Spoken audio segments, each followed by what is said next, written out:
Искендер Эсенгелдиевич, Кыргызстанда бардык ишкерлер, бардык иш менен алектенгендердин бардыгы салык төлөш керек, туурабы?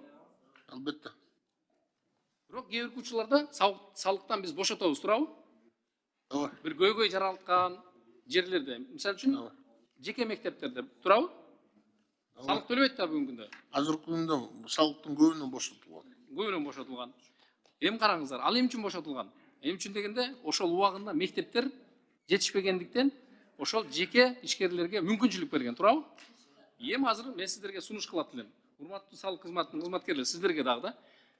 Ошол мектепке бүгүнкү күндө жеке менчик мектептерге бара турган болсоңуздар, баасы аябай $1 менен төлөйт, туурабы? 10 миң, 15, 20 миң долларга чейин, туурабы? Ооба, туура. Бир дагы салык төлөбөйт. Кээ бир салыктарды эске албаганда.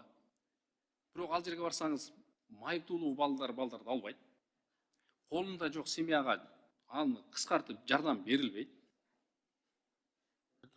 Туурабы, туура эмеспи? Туура айтасыз. Эмне үчүн майыптуулуу балдарды албаш керек?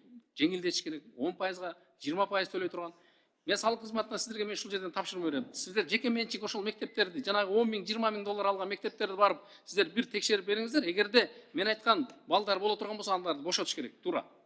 Бирок жардам беришибиз керек да. Жакшы окуйт, мектепке барайын десе, акча каражаты жетишпейт. Бирок майыптуулугу бар. Аны айтат, мамлекеттик мектепке барып бер дейт. Мамлекеттик мектепте биз Бишкек шаарында 45 балага чейин окут бир класста. 36-дан ылдый жок. Ал майыптуулугу балага мугалим эч качан жетишпейт, сурабайт дагы.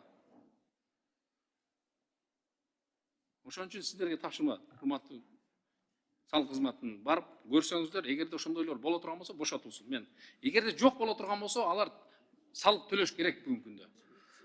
Жылдан жылга себепсиз былтыр $4 миң болсо, быйыл $5 миң. Эмненин себебинен аларды өстү? $7 миң бу, азыр $10 миң былтыркы жыл.